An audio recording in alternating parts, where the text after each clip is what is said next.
Nanawagan ng isang grupo ng mga mangingisda na suriin ang mga sira sa Iroquois Reef. Kasunod yan ang suspecha ng Armed Forces of the Philippines o AFP na kinuha ng Chinese militia ang mga coral sa nasabing lugar sa West Philippine Sea. Suportado umano ng grupong pamalakaya ang pahayag ni AFP Western Command Chief Vice Admiral Alberto Carlos na ninakaw ang corals at posibleng mga Chinese ang nasa likod nito.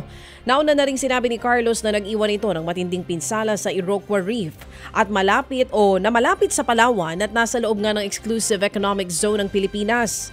Posible raw na nagsimula noong Hulyo ang poaching ng coral reef. Sa parehong panahon yan kung kailan nagkumpulan ng Chinese vessel sa lugar. Git naman ng pamalakaya, posibleng umabot pa ng mahigit 20 taon bago makarecover ang mga nasirang coral reef ayon yan sa pag-aaral ng Advocates of Science and Technology for the People. Ted Filon at DJ Chacha ngayon nasa Radyo 5 92.3 News FM Monday to Friday 6 to 10 a.m.